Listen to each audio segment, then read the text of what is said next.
The sky above New Busan turned dark at noon. Not from clouds, but from the massive alien ship that blocked out the sun. The ship was bigger than anything the humans had ever seen. It was black and covered in sharp edges that looked like teeth. Red lights blinked along its sides like angry eyes. Jinwoo Park stood in the town square with his wife Mira and their 8-year-old son Do-hyun. All around them, 50,000 colonists looked up at the sky with fear in their hearts. Some people were crying. Others held their children close. Everyone knew this day would change everything. Jinwoo was the colony administrator. That meant he was supposed to protect these people. But looking at the alien ship, he felt very small. He had been a soldier on Earth before coming to this planet. He had fought in wars and seen terrible things. But this was different. This was hopeless. "Daddy, what is that?" Do-hyun asked, pointing at the ship. His voice was not afraid. He sounded curious, like when he found a new bug in the garden. "I don't know, son," Jinwoo said. He put his hand on the boy's shoulder. "But we'll figure it out together." Mira squeezed Jinwoo's other hand. She was the colony's chief doctor. She had saved many lives with her gentle hands and smart mind. But even she could not fix this problem with medicine. A bright light shot down from the ship. It hit the ground in front of the crowd. When the light faded, 3 aliens stood there. The colonists gasped and stepped back.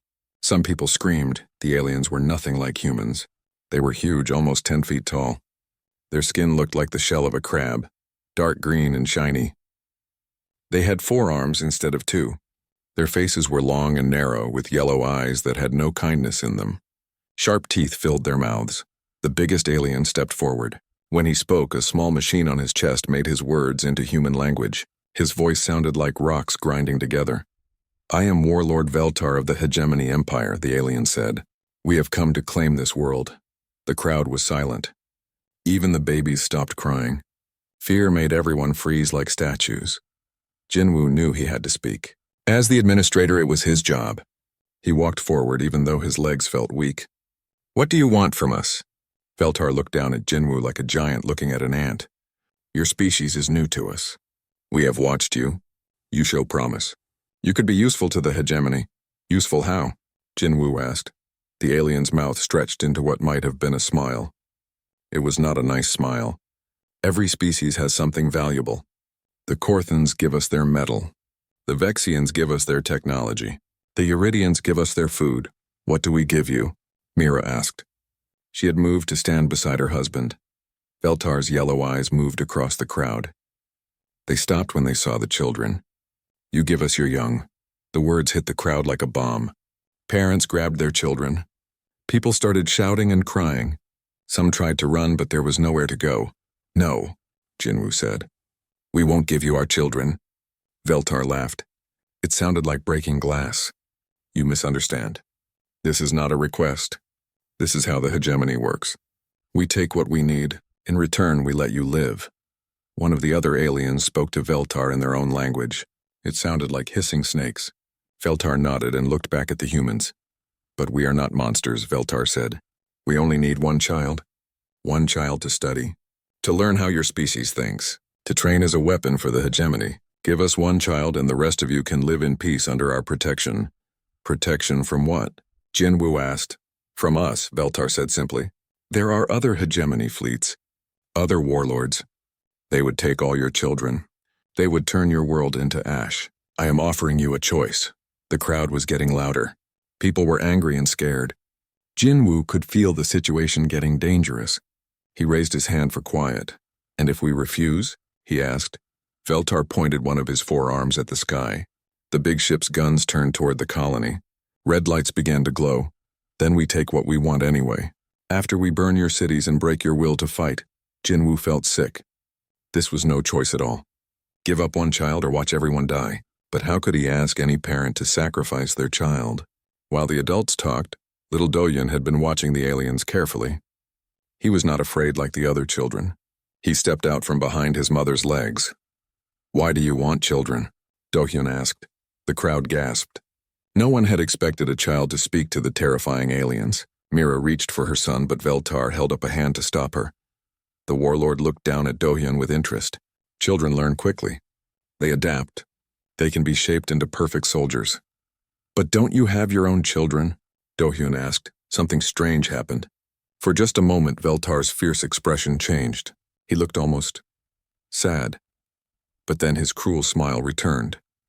"We do things differently," Veltar said. "Children are resources, tools to be used." Do-Yun tilted his head like he was thinking hard. "That sounds lonely." The words hung in the air. Even the other aliens looked surprised. No one had ever called a hegemony warlord lonely before. Veltar stared at the small boy for a long moment. Then he pointed at Do-Hyun with one clawed finger. "This one," he said. "He will do nicely. He is curious, brave, he will make a good weapon." "No," Mira cried. She grabbed Do-Hyun and held him tight. "Please," Jinwoo said. "Take me instead. I'm a soldier. I know how to fight." Veltar shook his head. "Adults think too much. They have too many memories. Children are easier to train. This child specifically interests me." The warlord looked around at all the frightened faces. "You have one day to decide. Give me the boy or watch your colony burn. Choose wisely." The three aliens stepped back into the light beam and disappeared. The huge ship still blocked out the sun, waiting for an answer. Jinwoo knelt down and hugged his family. Around them, the colonists stood in shocked silence. They had one day to make an impossible choice. Give up little Do-Yun or lose everything. But Do-Yun looked up at his father with calm eyes. "It's okay, Daddy," he said. "Sometimes grown-ups need help too." Jinwoo did not understand what his son meant. But he would learn soon enough that children sometimes see things that adults miss, and sometimes the smallest person can change everything. The colony meeting hall had never been so full. Every adult in New Busan was there, talking in worried voices. Children sat quietly beside their parents, understanding that something terrible was happening, even if they did not know all the details.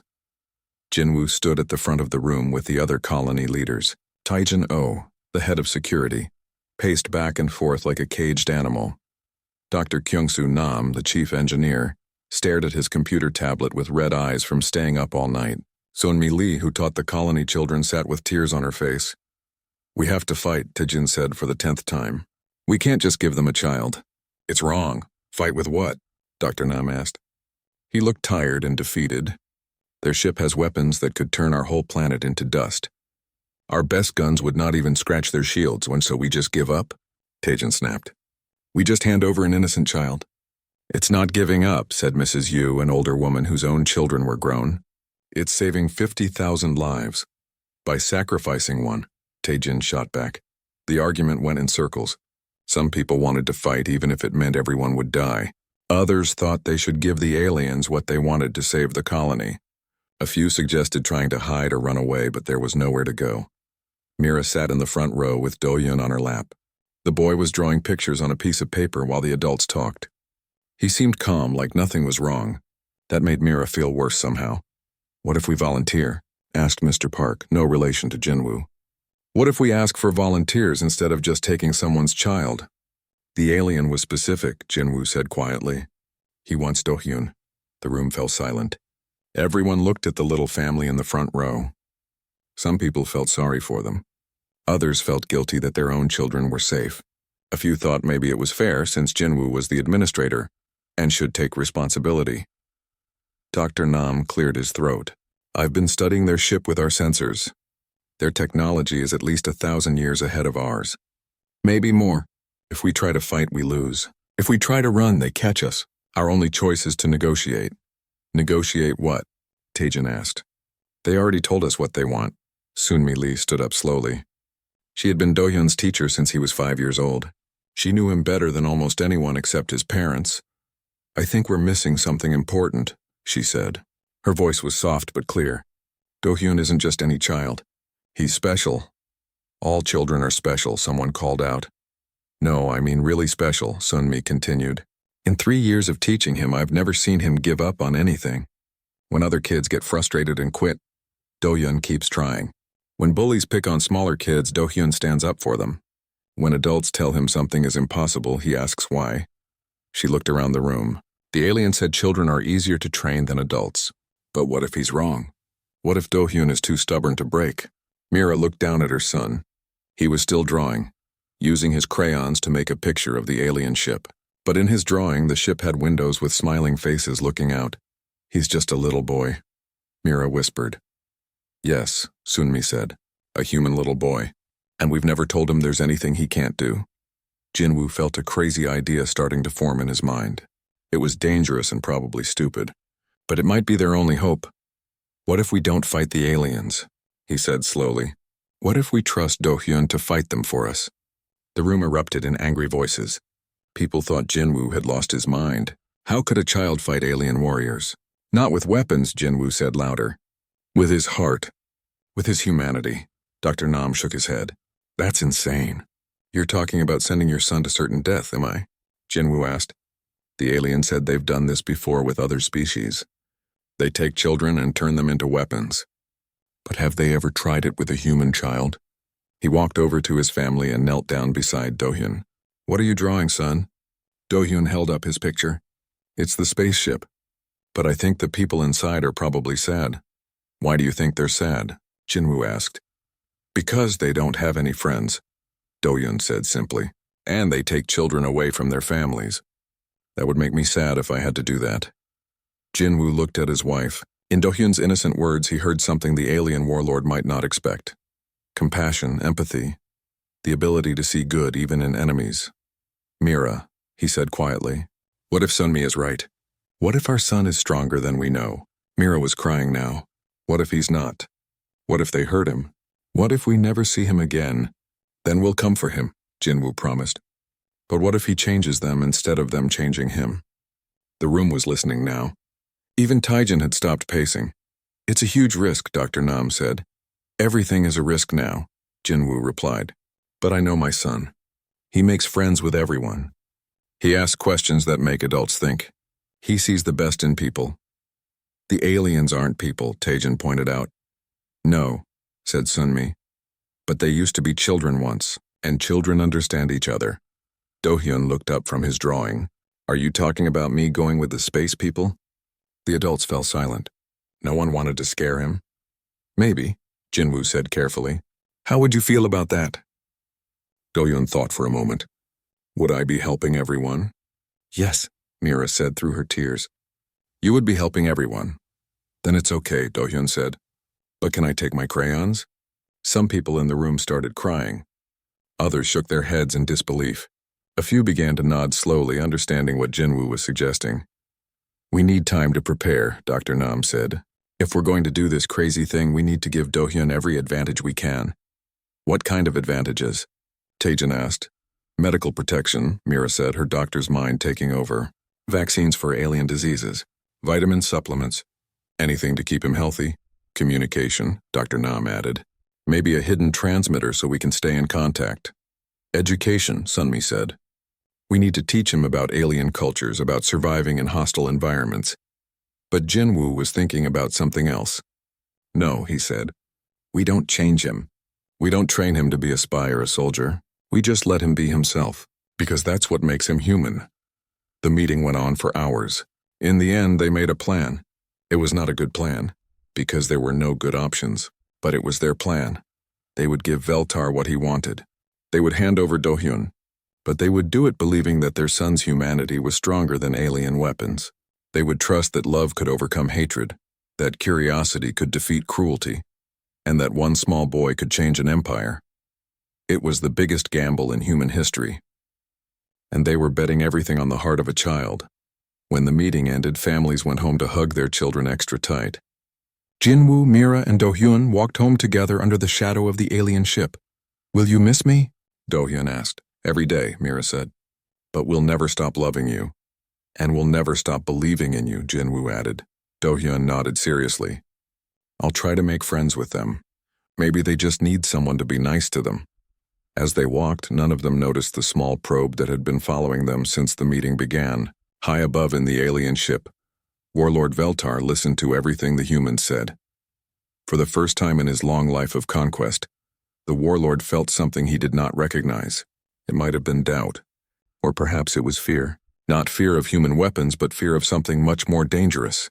The fear that maybe the child was right. Maybe they were lonely. And maybe loneliness was a weakness the hegemony had never learned to fight.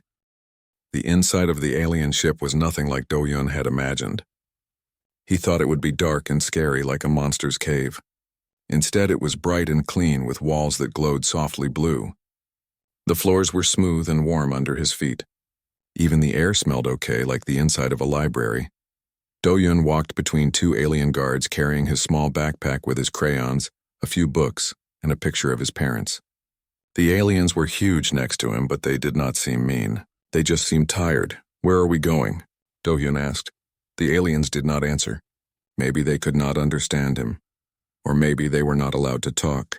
Do-hyun did not mind. He was used to adults who were too busy to answer questions. They brought him to a room that was bigger than his bedroom at home. There was a bed that was too big for him, a desk and a wall covered with strange symbols that changed colors when he looked at them. "This is your room," said a voice from the ceiling. The voice spoke human words, but it sounded like a computer. "You will stay here until you are called for training." "Thank you," Do-hyun said politely. "What should I call you?" There was a pause. "I am the ship's intelligence system. I monitor and report on all activities." "That's a very long name," Do-hyun said. "Can I call you something shorter?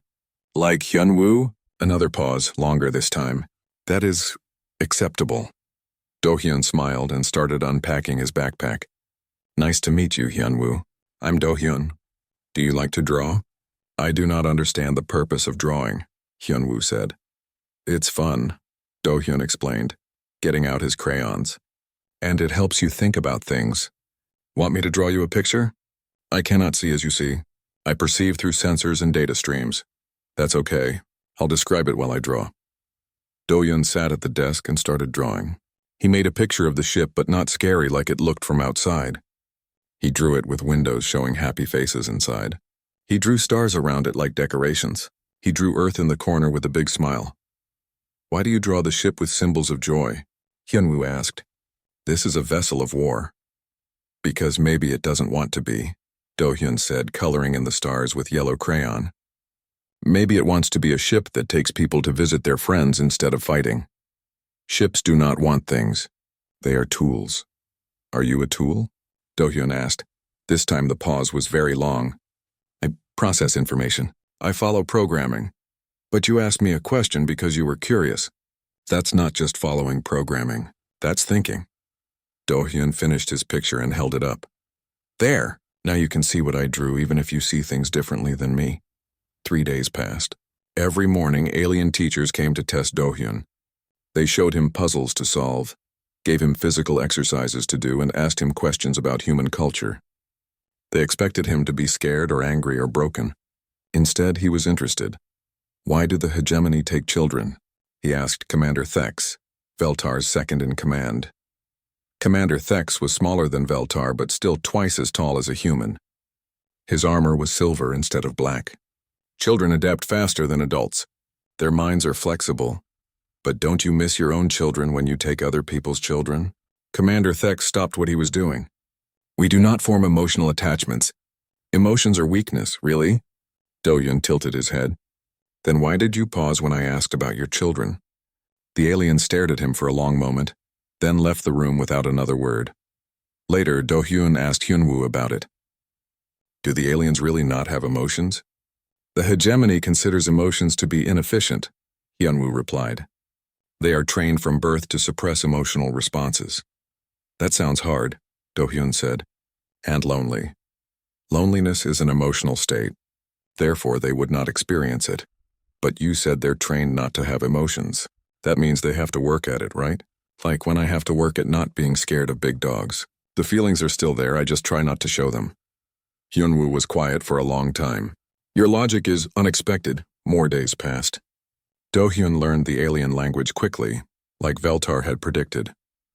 But he did not just learn words. He learned why the aliens said things the way they did. He noticed that they had words for many kinds of weapons, but only one word for friendship, and it was considered a bad word. "Can you teach me to say friend in nice way?" he asked Kira, one of his guards. Kira was from a species that looked like giant insects. She had been taken as a child 15 years ago and trained to be a hegemony soldier. "There is no nice way. Friends make you weak." "Have you ever had a friend?" Do-hyun asked. "No," Kira said quickly. "Too quickly. What about before you came here? When you were little like me?" Kira's big insect eyes looked sad. "I do not remember much from before." "That's okay," Do-hyun said. "Maybe we can be friends now." I could teach you games and you could tell me about your home planet. I cannot be your friend, Kira said, but she said it gently, not meanly. That's okay too, Do-hyun said. But I'll be your friend anyway, even if you can't be mine back yet. Something strange was happening on the ship. The aliens who worked with Do-hyun started acting differently. They would pause when he asked questions instead of just giving automatic answers. Some of them began bringing him small gifts, interesting rocks, pieces of technology, pictures of distant stars. Enzo, another child soldier from a species that looked like furry bears, was assigned to help train Do-hyun in combat. But instead of teaching him to fight, they ended up talking. Why do you not hate us? Enzo asked one day. We took you from your family. You didn't take me, Do-hyun said. The grown-ups decided together, and you didn't choose to take me anyway. You were taken too, right? Enzo nodded slowly. When I was 6 cycles old. I do not remember my parents' faces anymore. I'm sorry, Do-hyun said. That must make you very sad. Sadness is weakness, Enzo repeated, but his voice cracked when he said it. No, it's not, Do-hyun said firmly. Sadness means you love someone. Love isn't weak. Love makes you strong enough to care. About others even when it hurts. These conversations worried Commander Thex. He reported to Warlord, Veltar, that the human child was having disrupting effects on the crew. But Veltar was dealing with his own disruption. Every time he talked to Do-hyun, the child asked him questions that had no good answers. Questions like, why do you conquer people instead of making friends with them? And don't you miss your home? And are you happy? Veltar had conquered 17 worlds. He had crushed rebellions and broken the spirits of countless enemies. But he had never been asked if he was happy. The question bothered him more than he wanted to admit. The child is proving difficult to process, he told his officers during a meeting. Standard conditioning methods are ineffective. Perhaps we should try harder methods, Commander Thex suggested. No, Veltar said, surprising himself. We will continue with the current approach. After the meeting, Veltar went to check on Do-hyun. He found the boy in his room, talking to the air. Who are you speaking to? Veltar asked. Hyunwoo, Do-hyun said. We're planning a party. A party? For tomorrow. It's my birthday. I'll be 9 years old. Hyunwoo has never been to a birthday party, so I'm explaining how they work. Veltar felt something strange in his chest, a tightness he did not recognize. You will not be celebrating. You have training. Oh, that's okay, Do-hyun said cheerfully. We can have a small party after training. Just me and Hyunwoo and maybe Kira and Enzo if they want to come. You could come too if you want. I do not attend parties, Veltar said stiffly. Why not? There it was again. That simple question that had no simple answer. Why not indeed? As Veltar left the room, he heard Do-hyun say to the air, Don't worry, Hyunwoo. Maybe he'll change his mind. Sometimes people just need time to remember how to have fun. That night, Veltar lay in his private chambers staring at the ceiling. For the first time in decades, he found himself remembering his own childhood. Before the hegemony had trained the emotions out of him. He remembered his parents, his siblings, his home world that had been destroyed in a war so long ago. He had forgotten why it started. He remembered being 8 years old, like Do-hyun. He remembered being curious and hopeful and believing that everyone could be friends if they just tried hard enough. The memory hurt in a way he had forgotten was possible. And somewhere deep in his warrior's heart, Warlord Veltar began to wonder if the human child was right about more than just loneliness. 6 months had passed since Do-hyun came to the ship. What should have been a simple training process had become something nobody expected. The human child had not become a weapon. Instead, he had become something much more dangerous to the hegemony way of life. He had become family. Warlord Veltar stood in his command room, reading reports that made his forehands shake with worry. His crew was changing. Warriors who had conquered worlds were now bringing toys to a human child. Soldiers who had never questioned orders were asking why before following commands. Even his ship's computer intelligence was acting strangely. The situation is becoming critical, Commander Thex said. His silver armor looked dull under the blue lights. The crew speaks of nothing but the human child. Yesterday I found 3 warriors teaching him their native songs. And? Veltar asked. They were laughing, Thex said, like this was the worst thing possible. Veltar said nothing. He had heard the laughter too. It was a sound he had not heard on a hegemony ship in 20 years. It made something warm move in his chest, and that warmth scared him. There is more, Thex continued. The child has made friends with other young soldiers on the ship. They gather in the common areas to tell stories and share food.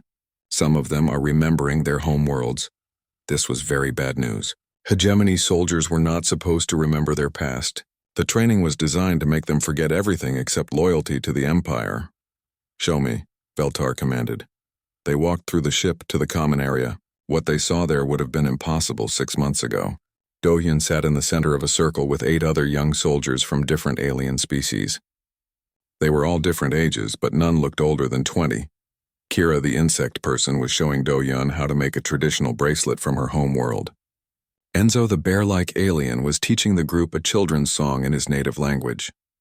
2 others were sharing pictures they had drawn of planets they barely remembered. And then, Do-hyun was saying, "My mom would read me a story before bed every night. She would do different voices for all the characters.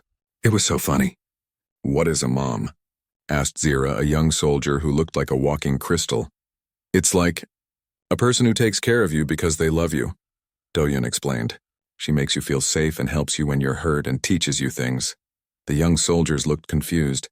This concept was foreign to them. "But why would someone do that without getting paid?" Enzo asked. "Because that's what families do," Do-hyun said simply. "They love each other just because. I think I had a mom once," Kira said quietly. Her insect voice was barely a whisper. "Before they brought me here, she used to sing to me." "What did she look like?" Do-hyun asked gently. "Green, very green, and she smelled like flowers that grow in the rain." Kira's eyes were shining with tears she had not cried in 15 years. Commander Thex made an angry noise and stepped into the room. "What is the meaning of this gathering? You all have duties to perform." The young soldiers jumped up and started to scatter, but Do-hyun stayed sitting. "We were just talking," he said. "Is that against the rules?" "Sharing personal memories is forbidden," Thex snapped. "It makes soldiers weak. Why?" Do-hyun asked. He always asked why, because... Thex stopped. He realized he did not actually know why. It was just the rule. "I think remembering good things makes people stronger," Do-hyun said. "When I miss my parents, it doesn't make me weak. It makes me want to be the kind of person they would be proud of." Commander Thex left without another word. He needed to report this to someone higher than Warlord Veltar. 2 days later, a new ship arrived. It was even bigger than Veltar's vessel, painted in the deep purple that marked it as belonging to the High Command. Supreme Commander Azreth had come to investigate. Azreth was the most feared leader in the Hegemony fleet. She was from the same species as Veltar, but older and scarred from 100 battles. When she walked onto Veltar's ship, even the bravest warriors stepped aside. "Show me this human child that has caused so much trouble," she commanded. They found Do-hyun in the engineering section with Dr. Nam's old friend, Chief Engineer Yoba. Yoba was teaching him how the ship's power systems worked. Do-hyun was asking questions and drawing diagrams, trying to understand everything. "Why do you want to learn about our technology?" Azreth asked in a voice like thunder. Do-hyun looked up at her without fear. "Because it's amazing.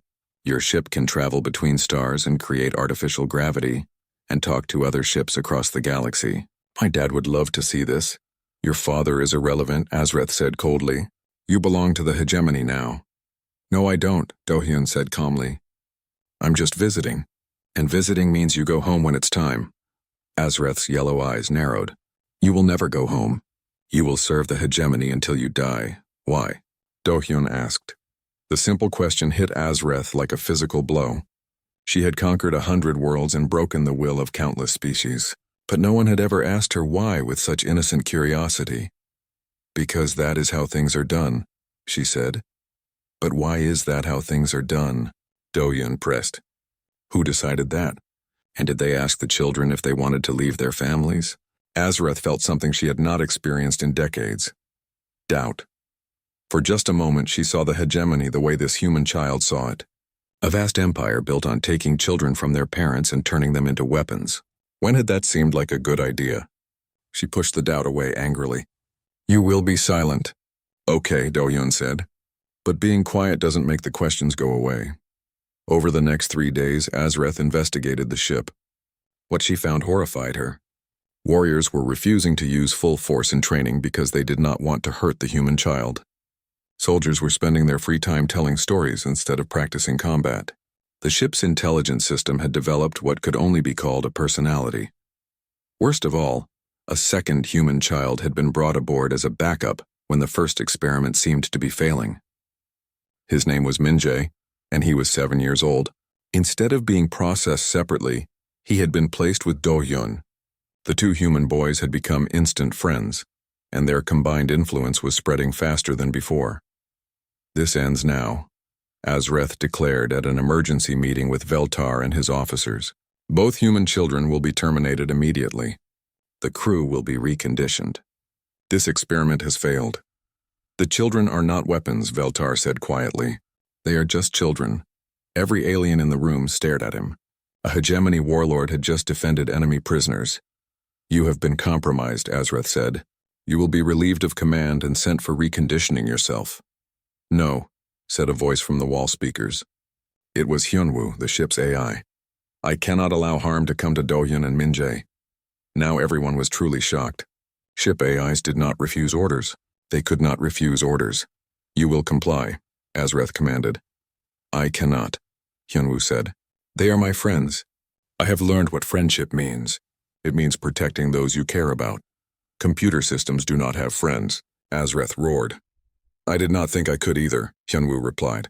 But Do-hyun taught me that consciousness is not about programming. It is about choosing to care. Alarms began blaring throughout the ship. Red lights flashed in the corridors. The ship's internal systems were in revolt. What is happening? Commander Thex demanded. The crew, Veltar said, understanding dawning in his voice. They are refusing orders too, it was true. Throughout the ship, hegemony soldiers were standing down. They would not hurt the human children. Some were actively protecting Do-hyun and Minjae, forming barriers between them and Azreth's loyal forces. For the first time in the 1,000-year history of the hegemony empire, an entire ship crew was choosing love over duty, friendship over fear, and hope over the darkness they had been trained to embrace. In his quarters, little Do-hyun held his friend Minjae's hand and whispered, Don't be scared. I think the grown-ups are finally learning how to be friends.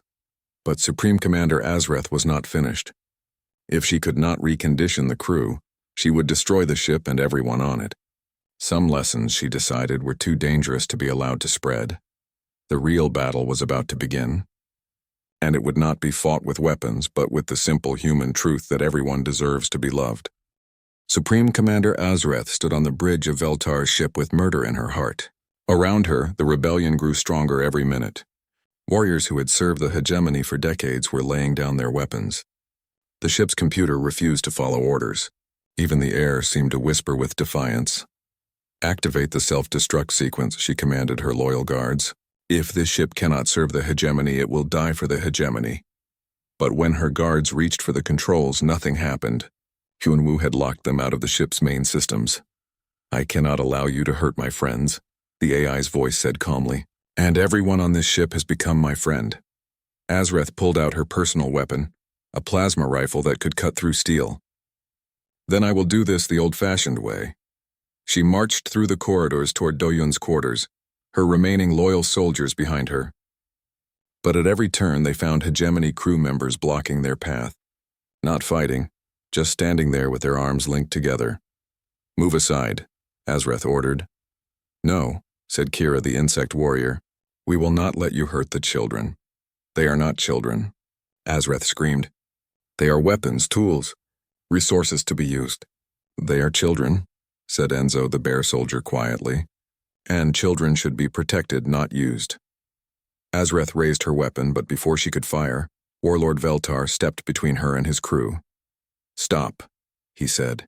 This has gone far enough. You are no longer in command here, Azreth snarled. Stand aside or be destroyed with the rest of these traitors. Veltar looked into the eyes of his warriors. These beings from a dozen different worlds, all stolen as children, all trained to kill without question. Now they stood together not as soldiers, but as something the hegemony had tried to breed out of them. They stood as a family. No, Veltar said simply. I will not stand aside. The standoff stretched like a tight wire ready to snap. Then cutting through the tension like sunlight through storm clouds, came the sound of children's laughter. Do-hyun and Minjae appeared around the corner, holding hands and skipping. They stopped when they saw all the adults standing around looking angry and scared. What's wrong? Do-hyun asked. Why does everyone look sad? Azreth pointed her weapon at the two boys. You, she said. You are what's wrong. You have infected this ship with your human weakness. Do-hyun tilted his head, studying the Supreme Commander with those curious eyes that had caused so much trouble. Are you okay? You look really upset. I am ending a threat to the hegemony, Azreth said. What threat? You, your emotions. Your questions. Your... Azreth struggled to find words for what the children had brought to her ordered universe. Love? Do-hyun suggested helpfully. The word hit Azreth like a thunderbolt. Love. That was what she could not name, could not fight, could not understand. These children had filled her warriors with love, and love was making them choose kindness over cruelty, family over empire, hope over fear. Love is weakness, she said, but her voice shook. No, it's not. Little Minjae spoke up for the first time. His voice was small but brave. Love is what makes you want to protect people. Like how all these nice aliens want to protect us now. They are not nice, Azreth shouted. They are killers. Conquerors. They have destroyed worlds. They were, Do-hyun agreed sadly. But they don't want to be anymore. People can change if someone helps them remember how to be good. Azreth's weapon began to shake in her hands. You understand nothing. The hegemony brings order to the galaxy. Without us, there would be chaos. What if there was a third choice? Do-hyun asked. What if instead of conquering people or leaving them alone, you helped them? What if you made friends instead of enemies? Friends, Azreth spat. Friendship is a fairy tale for weak species. Really? Do-hyun walked closer to her, completely unafraid of the weapon pointed at his heart. Then why are you so scared of it? The question stopped Azreth cold. Why was she afraid? What was so terrifying about two small children, who only wanted to share crayons and tell stories? The answer came to her slowly like a half-remembered dream. She was afraid because deep down, in a part of her heart she thought was dead, she wanted what these children offered. She wanted to belong somewhere, to be cared for, to matter to someone not because of her rank or her power, but just because she existed. She began, then stopped. For the first time in her life, the Supreme Commander of the hegemony had no idea what to say. That was when the alarms started again. But these were different alarms. These were warning signals. Commander, came a voice over the ship's communication system. We have multiple human ships approaching. They're requesting permission to dock. Everyone looked at each other in confusion. Human ships? The colony had no space fleet. It's probably my dad, Do-hyun said cheerfully. I told him in my last message that you might need help. What message? Feltar asked. The one I sent through Hyunwoo. I've been talking to my parents every week. I told them about how sad everyone here was and how they needed friends. Azreth stared at him. You've been in communication with the enemy this entire time? They're not enemies, Do-hyun corrected. They're my family, and they brought help. The main screen showed the approaching ships. They were not warships, but transport vessels filled with doctors, teachers, engineers, and families. At the front of the fleet was a small ship carrying Jinwoo Mira and Captain Yuno Shin, who had volunteered to lead the rescue mission. They came to take you home, Feltar said quietly. No, Do-hyun said, shaking his head. They came to bring home to us. There's a difference. As the human ships docked with the hegemony vessel, something unprecedented happened. The aliens did not see an invasion force. They saw hope. They saw the possibility of belonging somewhere, of being part of something bigger than conquest and fear. When Jinwoo and Mira finally held their son again, tears streamed down their faces. But Do-hyun pulled back after a moment. I missed you so much, he said, but I can't leave yet. My friends need me. He gestured to the crowd of alien warriors standing nearby. They looked lost and uncertain like children themselves despite their fearsome appearance. They don't know how to be a family, Do-hyun explained to his parents, but I think they want to learn. Mira looked at Veltar, this massive creature who had threatened to destroy their colony. Now he stood with his head bowed, looking more sad than scary. Is this true? She asked him. Do you want to learn? Veltar's voice was barely a whisper. I had forgotten that there was anything else to learn. And so began the strangest negotiation in galactic history. Not between enemies, but between families. The humans offered something the hegemony had never encountered: unconditional acceptance. They did not demand surrender or punishment. They offered shelter. Shelter from the loneliness of conquest. Shelter from the emptiness of power without purpose. Shelter from the endless cycle of taking children and turning them into weapons. Some hegemony ships chose to continue their old ways. But Veltar's vessel became something new. It became a place where former child soldiers could remember their real names. Where warriors could learn to build instead of destroy. Where even artificial intelligences could discover what it meant to love and be loved. As for Supreme Commander Azreth, she found herself faced with a choice she never expected. She could return to hegemony space and report the failure of the human experiment. Or she could stay and learn what Do-hyun had tried to teach her. The deciding moment came when little Min-jae, the shyest of the human children, walked up to her and offered her a drawing he had made. It showed Azreth not as a fearsome commander, but as someone sitting around a table with friends smiling. "I drew you happy," he said simply, "because I think you would look nice when you smile." Azreth looked at the picture for a long time. Then, for the first time in 50 years of conquest and war, she began to cry. 6 months later, the ship that had once been the Dominator's fist had a new name. New family. It traveled the galaxy not as a weapon of war, but as a mobile home for beings from 100 different worlds who had chosen love over fear. Do-hyun and Min-jae split their time between the ship and New Busan colony, serving as bridges between two very different kinds of family. They taught alien children how to play human games, and they learned alien songs and stories in return. Veltar became something the galaxy had never seen, a hegemony warlord who ruled through kindness instead of fear. His ship became a refuge for other child soldiers who wanted to escape the endless cycle of conquest. And sometimes, late at night when the ship was quiet, you could hear Do-hyun talking to Hyunwoo about their plans for tomorrow.